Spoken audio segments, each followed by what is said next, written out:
안녕하세요. 반갑습니다. 박기환입니다. 아마 이제 사회복지조사론 지난 시간에 학생 대표님께서도 전화를 주시고 너무 어렵다라고 말씀도 하시고 내드렸던 과제 중에 하나가 연습 문제 풀어보는 거였는데 중간고사를 대체하겠다라고 제가 미리 말씀을 드렸었는데 그게 이제 처음 해보시는 거고 어디에서도 인터넷에서도 그렇고 어디 뭐 다른 선배님들한테 여쭤봐도 졸업하신 선배님하고도 상의를 해봐도 자료가 없고 그 시간에도 그런 것들을 해서 뭐 정답을 내려주신 게 없어서 어떻게 풀어나가야 될지 너무 막막하다라고 말씀을 좀 전해 들었습니다. 많이 어려우시고 하시겠지만 조사론을 공부하시면서 꼭 조사론이 우리 사회생활을 하면서 아니면 직장생활을 하면서 아니면 조직 내에서 직장이든 어떤 조직 내에서 이제 저희 학생분들의 연륜을 보면 이제 한 중간 관리자 이상 관리자가 되셨을 연배신데요.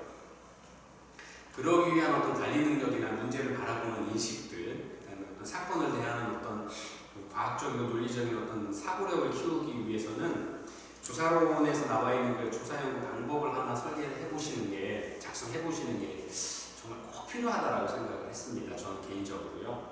그래서 같은 문제를 보고도 어떻게 생각하는지 아니면 어떻게 받아들이는지에 따라서 문제의 접근 방법이나 아니면 문제를 해결해 나가는 방법이 굉장히 달라질 수 있습니다. 그래서 여러분들이 처음 어려우시고 좀 너무 이렇게 뭘 나보고 다 조사도 하고 그 작성을 하라고 계획을 세우라고 돈도 뭐 이렇게 한번 따지고 오라고 하는데 난 너무 막막하다라고 말씀을 하시기보다는 그 문제를 한번 어떻게 내가 생각하는 내 수준에서의 어떤 문제를 풀어보겠다라는 생각을 좀 가져주시면 좋을 것 같아요. 당부를 좀 드리고 싶습니다. 그래서 실제 조사론 수업을 하는 많은 것들이 그 계획을 잘 세우고 그걸 실행을 하기 위한 마지막까지 어떻게 해야 되는지에 대한 고민에서 시작을 하고 있거든요. 다만 그 과정의 방법적인 문제에서 과학적으로 어떻게 하고 변수를 어떻게 할 거고 기준 척도를 어떻게 할 거고 조사 분석을 어떻게 할 거고 나중에 그런 평가를 어떻게 할 거냐에 대한 부분들을 좀 더 상세하게 과학적으로 좀 접근하는 방법들은 좀 어려운 문제일 수 있지만 그런 계획을 하나 세워봄으로써 전체 조사론에 대한 전체 밑그림을 그리실 수 있다라고 저는 생각을 하고 있거든요.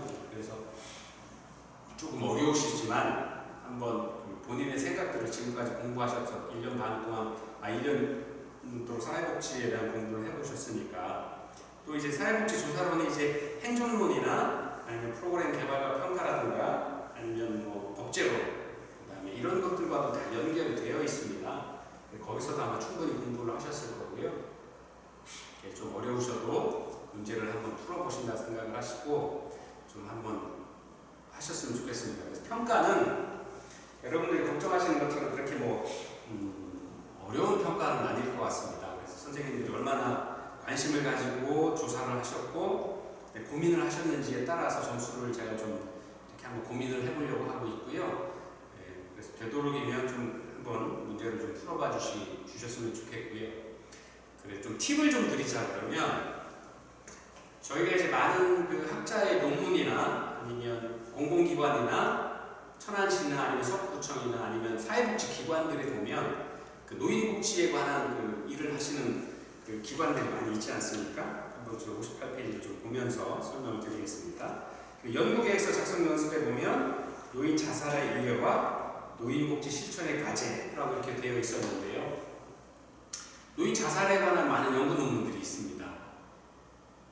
인터넷에도 많이 보시면 그 노인 인구의 자살 문제에 대한 연구 논문이나 이제 교수들의 논문을 보면 이 바로 연구 계획서와 내용들이 크게 다르지 않을 겁니다. 다만 여기는 좀 추가되는 게 뭐 연구 일정이나 연구 예산들이 있는데 이런 것들은 편하게 그냥 본인이 생각해서 그냥 정리해서 넣으시면 되고요. 나머지 부분들은 연구 문제, 문헌고찰, 조사, 자료 수집, 측정, 자료 분석 이런 것들이 그 초록에 정리해서 써머리 해놓은 거에 다 나와 있을 겁니다. 아니면 노인복지기관이나 노인요양병원에 많은 그 자료 통계나 지표들을 발표를 하시는 게 있을 건데요. 그런 것들을 한번 찾아보시면 자료 그 연구 계획서 작성한 자료들을 손쉽게 다 얻으실 수 있을 겁니다.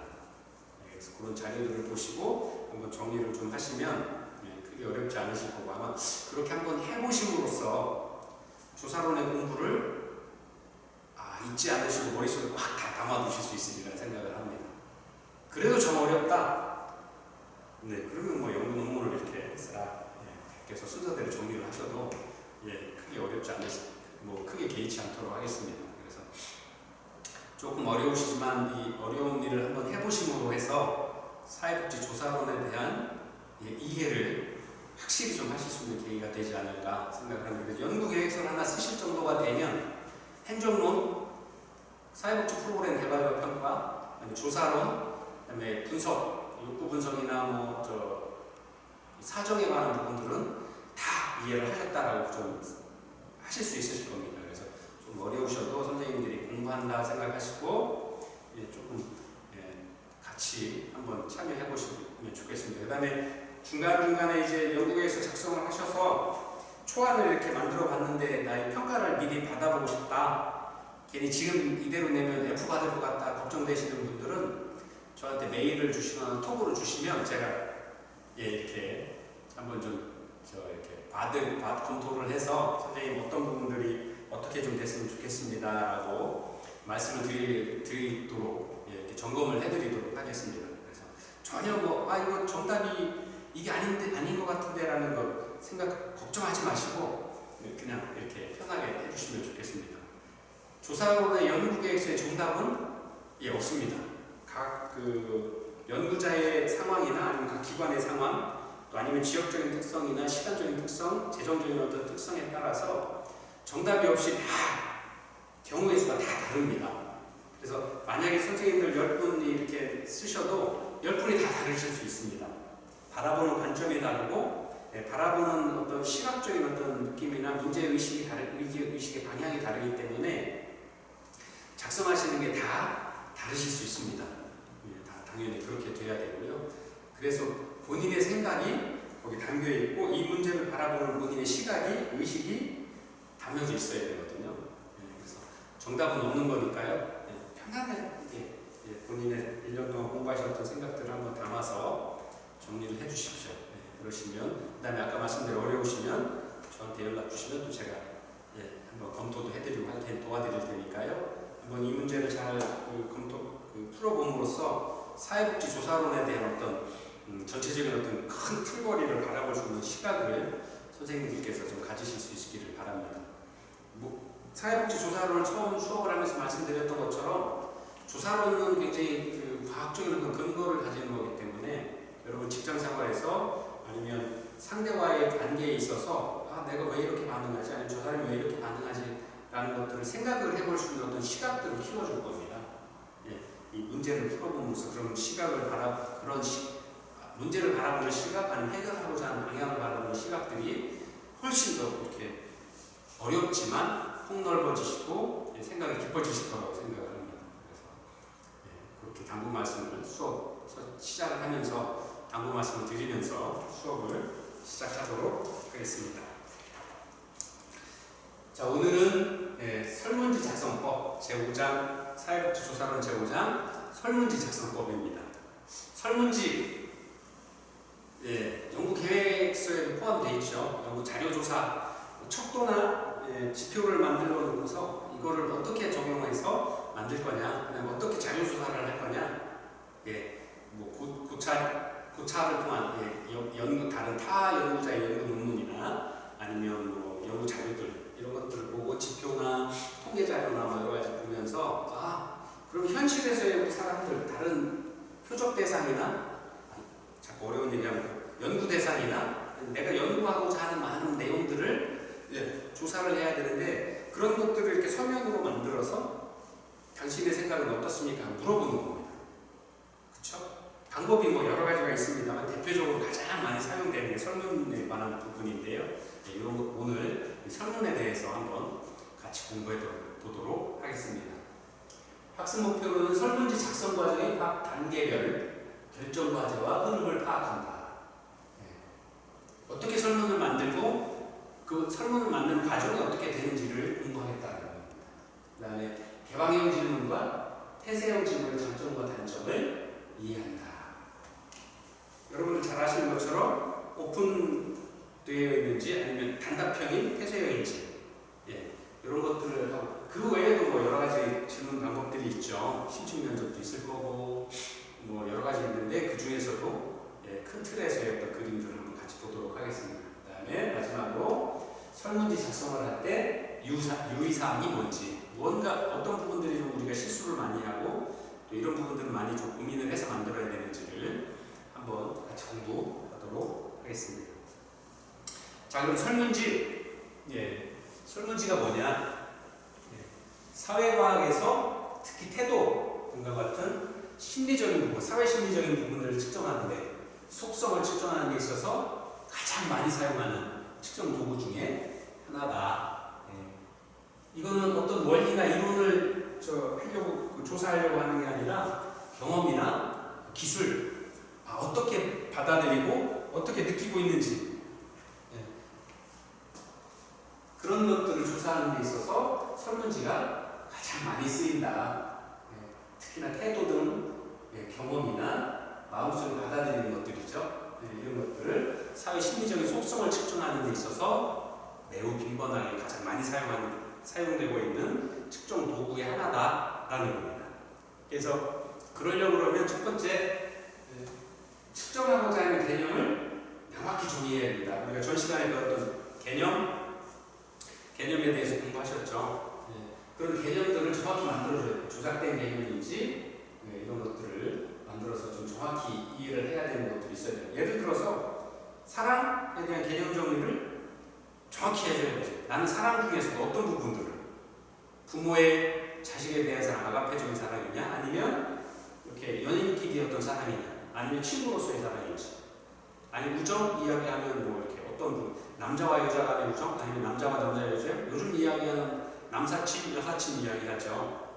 그런 이성 간의 우정에 대해서 할 건지를 정확히 내가 개념을 정리해서 그 부분을 물을 수 있어야 되니까 그런 부분들을 이제 명확하게 정리를 해놔야 되는데, 조작적 정의인지 아니면 우리 개념인지 이런 것들을 좀 그런 과정들을 통해서 명확하게 구분을 할 수 있어야 된다는 걸 설문을 하기 위해서는요. 두 번째, 개념을 정의를 해놓고, 두 번째는 실제 현재의 상황과 연결시켜 줄 수 있는 조작적 정의를 해야 된다는 겁니다. 우리가 예를 들면 이런 겁니다. IQ가 높은 사람은 성적도 높게 받을 것이다. 정의를 내릴 때 IQ 그러면 IQ는 사람이 스마트한 정도다. 이렇게 개념을 정리했다라고, 그거를 조작적 정의라는 건 실제 현재 상황과 비교해서 점수화할 수 있는 거죠. 추량화, 계량화할 수 있도록 바꿔주는 거라고 그렇죠. 그래서 IQ가 높다라고 그러면 당연히 성적도 높을 것이다. 아니면 수학 점수가 높을 것이다. 그런 조작적 정의를 하는 거죠. 그렇게 해서 수학 점수가 높은 사람은 IQ도 높을 거야. 그래서 수학 점수가 높은 사람이 IQ가 높고 IQ가 높은 사람이 개념적으로 똑똑한 사람이다라고 이야기를 하거나, 아니면 뭐 산수에 익숙한 사람이다라고 정의를 할 수 있는 거죠. 그렇게 현실에 맞도록 조작적 정의를 해놓을 수 있게 그런 조작적 정의를 해야 되는 게 필요하고요. 세 번째, 타당성과 신뢰도가 높은 설문으로 작성되어야 된다. 그렇게 구성되어야 된다. 타당성, 다시 한번 설명을 좀 드리도록 하겠습니다. 타당성,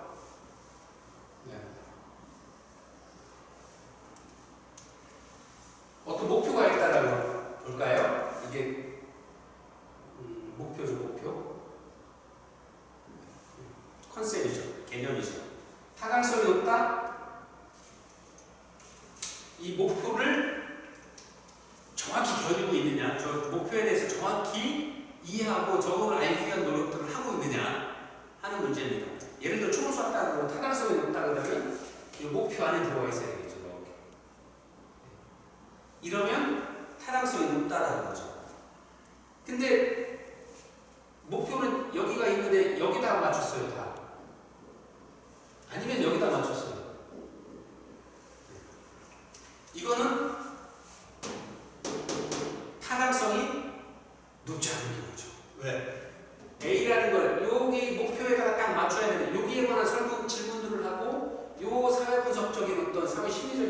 알고자 했는데 엉뚱하게 여기를 하고 있으니까요. 이거는 타당도는 낮다. 목표, 사회 침리적인 잘 물어봤다. 그런 걸 알 수 있도록 했다. 그리고 타당도가 높은 설문이다. 라고 이야기를 하죠.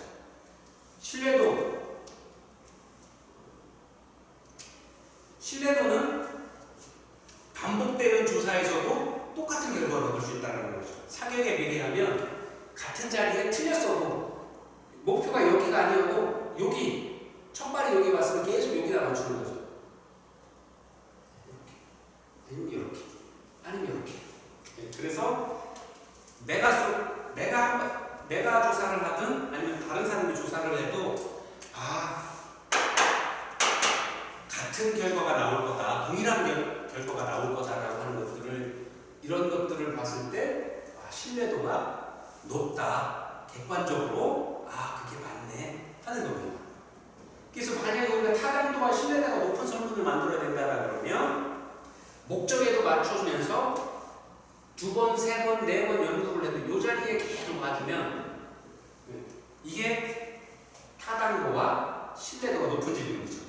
요거는요, 타당도는 낮으나 신뢰도는 높은 거죠.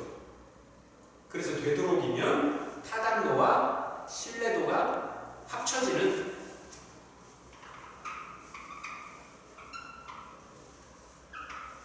이렇게 구성되는 질문들이 아주 좋은 설문으로 만들어져야 된다. 목적에도 맞고 반복으로 쏴도 제자리에, 같은 자리, 비슷한 자리에 와서 맞는 타당도와 신뢰도가 높은 설문으로 만들어줘야 된다.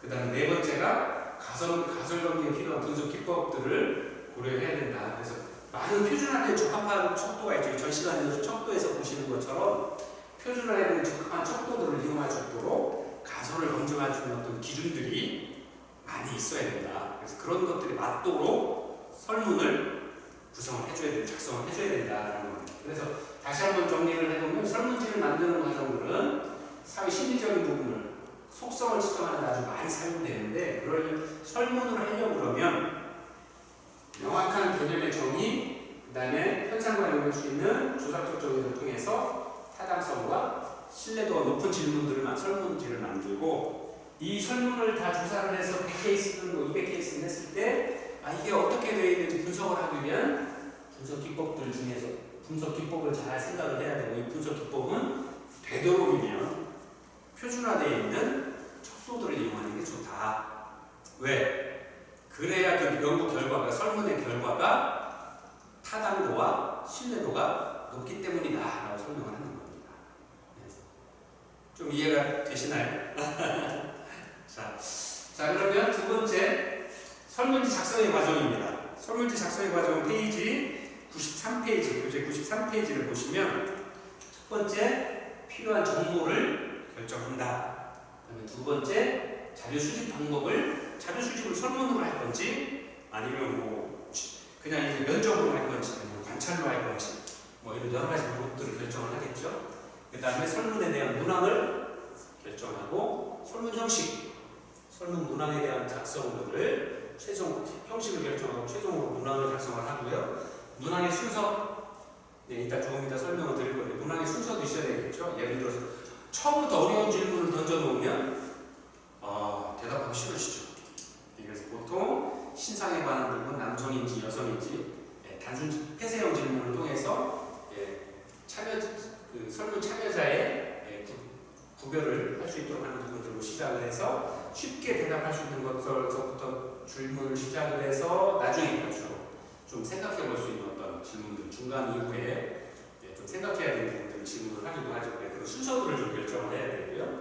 나중에 이제 이런 순서가 결정이 되면 설문지 사전조사는 작성된 설문지가 예를 들어서 한 1000명을 조사를 해야 되는 어떤 설문지 연구의 단위가 그 정도 되는데 처음부터 작성됐다고 1000명한테 다 뿌릴 수는 없잖아요.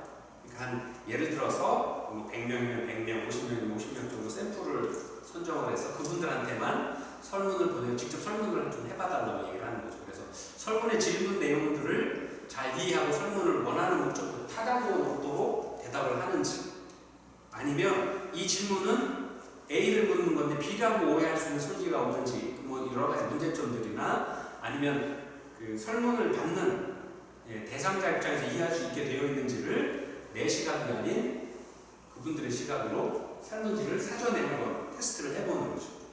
그래서 그런 과정들을 통해서 수정할 부분들이 있으면 수정하고 설문 내용을 한다거나 형식이나 뭐 문항을 바꾸고 그게 이제 통과가 되면 이제 마지막으로 설문지 확정해서 인쇄하게 되는 거죠.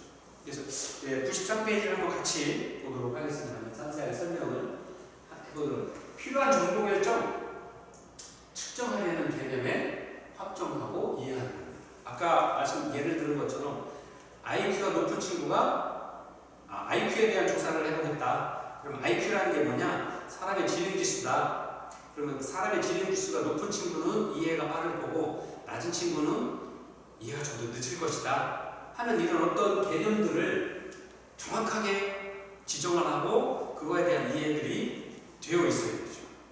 그래서 그걸 조사를 하고 싶다라면 자료 수집 방법을 결정을 하게 됩니다. 개인 면접 조사할 건지 전화 조사를 하는 게 맞는지 우편으로 DM으로 조사를 할 건지 아니면 인터넷을 통해서 자료 조사 방법들은 이제 사회가 복잡해지고 조사 방법이 많아지면서 굉장히 다양한 방법의 조사를 하게 됩니다. 이럴 때는 내가 시간은 얼마나 있는지 또 경제적인 예산의 지원, 예산의 여유는 얼마나 있는지에 따라서 어떤 방법을 할 건지 결정을 하게 되는 거죠. 그래서 여러 가지 그 자료 조건이나 설문지나 아니면 이렇게 욕구조사 같은 거 자료 조사를 할 때 어떤 환경에 따라서 주어진 환경이나 여건에 따라서 많은 방법 중에서 자료 수집할 방법을 결정을 하게 되는 거죠. 그 다음에 설문 문항은 아까 말씀드린 전 페이지에서 보던 조작적 정의를 하도록 되어 있잖아요. IQ가 높다라는 IQ는 내가 정확히 뭔지 일반인들은 IQ라는 걸 지능지수라고 하는데 그 지수에 대해서 잘 어떻게 이해하고 있는지 조사를 하겠다라고 했으면 예를 들어서 그러면 설문 내용에 있어서 필요한 개념이나 변수 측정의 문항들 조작적 정의를 해서 그 조작적 정의를 통한 질문들을 만들어서 어떻게 이해하고 있는지 알 수 있는 거예요. IQ가 높으면 성적도 높을 거예요. 맞아요? 틀려요? 예스인지 뭔지 대답할 수 있도록 만들어주는 거죠. IQ가 높으면 수학을 수학 문제를 덧셈 문제를 뺄셈 문제를 잘 풀 것이다. 맞아요? 틀려요? 잘 풀 것이다 하면 1번, 못 풀 것이다 하면 2번, 아니면 0. 아주 잘 풀 것이다, 조금 잘 풀 것이다, 중간 풀 것이다, 못 풀 것이다, 아예 모를 것이다. 뭐 이렇게 5가지 정도 나누죠.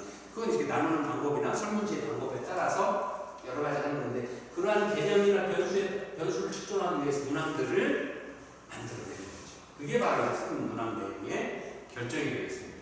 그 다음에 설문 형식의 결정. 아까 말씀드린 것처럼 어떻게 질문할 건지, 개방형 질문으로 할 건지, 폐쇄형 질문으로 할 건지, 아니면 뭐 주관적으로 객관식 중에서도 뭐 이렇게 일지선 다형으로, 이지선 다형으로 할지, 뭐 오지선 다형으로 할지, 뭐 팔지선 다형으로 할지, 십지선 다형으로 할지, 아니면 폐쇄형 질문에서 개방형이면은 아예 주관식 문제처럼 이거에 대해 논하시오 할 건지, 이러이러한 사례에 들어서 설명하시오 할 건지, 여러 가지 방법들을 결정을 하게 되는 겁니다. 그래서 설문 문항을 작성하는 거죠. 구체적으로 어떻게 생각하는지. 그 다음에 문항의 순서. 흥미 유발되는 질문들은 먼저 배치가 돼야 되겠죠. 그래서 이 설문이 재밌네, 참여할 수 있도록, 흥미를 유발할 수 있도록. 그 다음에 유사한 문항 같은 거, 비슷한 문항을 넣는 것들을 같이 묶어서 나중에 척도 계산할 때 좋죠.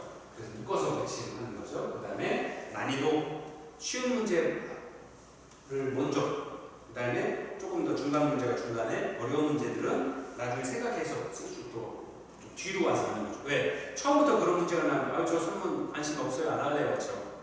쉬운 거 여쭤봐서 어느 정도 이만큼 해봤더니 뒤만 대답을 해주면 되는데 그 포기하시니까 좀 아깝잖아요. 스스로도 그렇고. 그래서 그런 그 난이도를 고려한 배치 등을 통해서 문항의 순서를 결정합니다.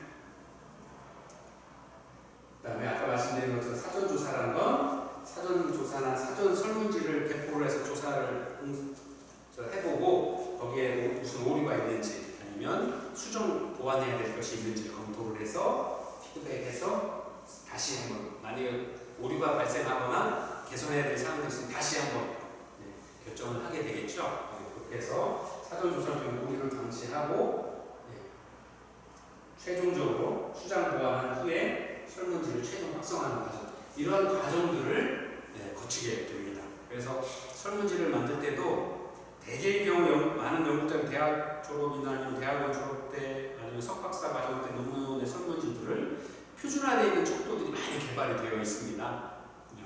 인터넷이든 뭐 자료나 보시면 있는데 그런 것들을 참고를 해서 좀 내가 알고자 하는 부분에 대해서 좀 변형을 한다거나 그 다음에 대신에 이제 거기 어떤 표준 척도집 어디에 무슨 문항을 참고했다 라고 반드시 기록을 해주셔야 되고 그걸 하면 되니까요. 그래서 그렇게 인용해서 썼다라는 것들을 해주시면 되는 거기 때문에 이렇게 설문지 작성 과정을 거쳐서 잘 내가 알고자 하는 내가 조사하고자 하는 심리적인 어떤 문항들에 대해서 문제들을 만들고 조사를 하도록 설문지를 만들 수 있도록 이런 과정을 거치고 있습니다. 자, 설문지 형식 한번 볼까요? 설문 형식을 설문 내용들을 만들고 뭐 하면 설문 형식들을 하게 되면 설문지 작성에 있어서 다양한 설문 방식의 유형들이 있습니다. 그 중에서 적절한 질문 유형들을 선택을 해야 됩니다. 질문과 진술 한번 보도록 할까요?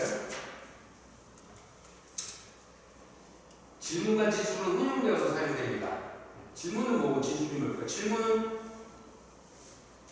여쭤보는 거죠. 제가 학생 여러분한테 아니면 다른 분들한테 상대방한테 뭐라고 물어보는 거죠. 퀘스천을 에스킹 하거나 질문을 하는 거죠. 진술은 그거에 대해서 답변을 하는 겁니다. 어떻게 생각합니다?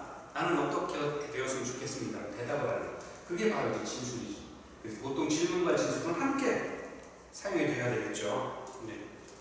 그 다음에 질문과 진술을 동시에 사용하면서 항목을 설계하는 데 보다 많은 유용성을 제공하고 설문지를 보다 흥미롭게 만들어준다. 그 다음에 만약에 이제 대답을 할 부분들이 적으면 미리 기록들을 해서 그 중에 고르게 할 수도 있고 여러 가지 문제들이 있죠.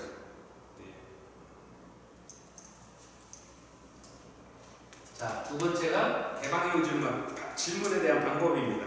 개방형 질문과 폐쇄형 질문. 여러분들 교재 98페이지 한번 같이 보도록 하겠습니다. 개방형 질문과 폐쇄형 질문. 개방형 질문은 98페이지를 좀 보시면 이해가 잘 나와 있습니다. 당신이 해외 봉사 활동에 참여하게 된 이유는 무엇입니까? 라고 이렇게 질문을 하게 되는 거죠. 그러면 사람마다 다 다르지만 자유롭게 대답할 수 있으신 거죠. 뭐 예를 들어서 내가 평소에 관심이 가지고 있었던 부분이고 또 해외 봉사가 해외 여행도 할 수 있고 나의 가진 어떤 노하우나 아니면 기술이나 그런 학교에서 배웠던 것들을 현장에서 응용해서 실천해 볼 수 있는 기회를 주기 때문에 난 그게 좋아서 참여했습니다. 자기의 생각들을 자기의 환경이나 생각을 정리할 수 있도록 해주는 거죠. 그래서 응답자는 질문에 대해서 자유롭게 답할 수 있는 질문입니다. 이게 개방형 질문.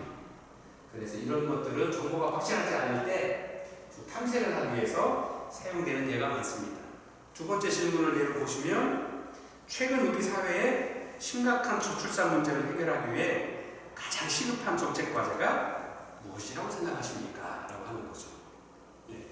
정보가 확실하지 않을 때 탐색을 위해서 사전조사를 하기 위해서라도 이런 질문들을 던집니다. 그래서 응답자가 자유로이 답을 할 수 있다는 장점이 있지만 응답을 정리하고 분석하는 데 시간이 많이 걸리고 연구자의 주관적 판단이 개입할 위험성이 높다. 예를 들어서 내가 뭐 이렇게 긍정적인 생각을 가지고 있는데 되도록이면 부정적인 대답이 들어도 긍정적으로 받아들이거나 하는 그런 어떤 해석에 오류가 생길 수 있는 부분들이 조금 높다라는 겁니다. 개방형 질문. 그래서 그런 부분들도 좀 잘 위험성이 있다는 인지를 하실 필요가 있고요. 두 번째가 폐쇄형 질문입니다. 98페이지, 99페이지를 좀 보시면 가능한 대답의 항목들을 사전에 결정해서 응답자들에게 제시해주고 그 중에서 하나를 선택하게 하는 겁니다. 하나 또는 뭐 여러 가지 방법들이 있죠. 그 다음에 응답의 통일성이라는 면에서 탁월하고 보다 쉽게 처리할 수 있는 장점이다. 즉 개방형 질문의 문제가 폐쇄형 질문에서는 장점입니다. 다만 폐쇄형 질문에서의 단점은 개방형 질문에서의 장점이 될 수 있죠. 폐쇄형 질문은 질문하는 거에만 대답을 하기 때문에 개인의 생각을 아니 개인의 느낌을 적는 거는 굉장히 좀 어려움을 겪을 수 있죠. 예. 그래서 응답자의 생각이나 태도를 제대로 반영하지 못할 수 있다는 겁니다. 주어진 항목이 유사하거나 혹은 응답자의 생각과 전혀 달라도 다른 대답을 하기 어렵죠. 왜? 이게 예로 나와 있지 않으면. 예. 그래서 그런 어려움이 있습니다. 자, 98페이지 한번 이분법적 설문의 예에서 한번 보도록 할까요? 예, 폐쇄형 질문은 이분법적 설문, 선다형 질문, 평가 척도식 설문, 순위 매기기 기법식 설문 이렇게 네 가지 정도로 구별이 되는데요. 첫 번째 이분법적 설문의 예, 98페이지 보시면 제가 교재가 없으시면 한번 읽어볼게요. 당신은 10년 이내에 남북이 통일될 것이라고 생각합니까? 1번 예, 2번 아니요. 네, 이렇게 이분법적으로 예스인지 노인지 딱 구별돼서 누구나 쉽게 답할 수 있도록 되어 있는 질문. 이게 이제 그 폐쇄형 질문 중에서도 이분법적 설문의 예로 이렇게 들려드릴 수 있을 것 같습니다. 두 번째가 선다형 질문. 여러 가지 중에 고르는 거죠. 예를 들면 당신의 학년은 하고 예를 1학년, 2학년, 3학년, 4학년 이렇게 하는. 그럼 그 중에서 나에게 해당되는 것만 그 여러 가지 중에서 고르는 거죠. 이게 이제 선다형 질문입니다. 세 번째가 평정형 평가척도식 질문 이렇게 되어 있습니다. 교재 보시면 나는 나의 미래에 대해서 항상 낙관적이다. 매우 아니다, 아닌 편이다, 중간, 그런 편이다, 매우 그렇다.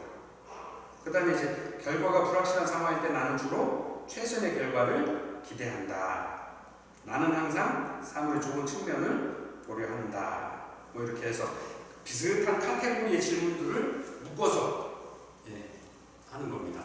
그래서 그 사람이 이러한 부분에 대해서 긍정적인지 부정적인지 아니면 지금의 사회 현상에 대해서 어느 쪽에 긍정적인지 아니면 그냥 그대로 유지되길 바라는 건지 아니면 개선되길 바라는 건지 이러한 비슷한 질문을 묶어서 질문을 드림으로써 어떤 생각들을 갖고 있는지를 평가하는 방법이 바로 평가척도식입니다. 그 다음에 네 번째가 순위 매기기 기법식 설문, 순서를 정해주는 거죠. 예를 보면 다음에 제시된 기업 중에 사회적 공헌도가 높다고 생각하는 순서대로 순위를 매겨주시기 바랍니다.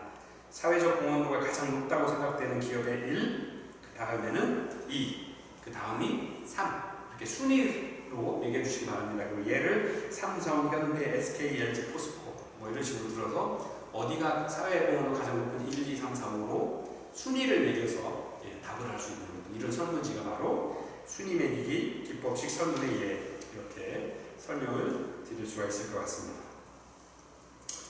세 번째가 부수형 질문과 여과형 질문. 질문 내용에 따라서 문항을 부수형 질문과 여과형 질문으로 만들어야 될 경우도 있습니다. 부수형 질문과 여과형 질문은 질문지에서 어떤 질문은 일부 사람에게 해당되어 다른 사람들과 전혀 관계가 없을 경우에 사용해야 합니다. 이런 겁니다. 보통 질문을 보시면 예를 보시면 쉽게 이해가 되실 건데요. 교재 100페이지에 보시면 첫 번째, 당신은 가출을 해본 적이 있습니까? 라고 물어본 거죠. 그래서 1번 해본 적이 있다. 그러면 아래 질문에 답해 주세요. 그래서 아래 1-1 가출을 시작한 시기는 언제입니까? 몇 년, 몇 월경. 1-2 가출 기간은 얼마 동안입니까? 일주일, 1개월, 1개월 이상. 뭐 이런 식으로 해당이 되면 또다시 부수적인 어떤 질문들로 이동을 해서 하는 거죠. 그 다음에 해본 적이 없어. 해당이 안 됩니다. 그러면 바로 여과형 질문, 다른 질문으로 넘어가는 거죠. 이런 식으로 이제 질문들을 작성하도록 하고 있습니다. 자, 잠깐 쉬고요. 이제 나머지 시간 이어서 진행하도록 하겠습니다.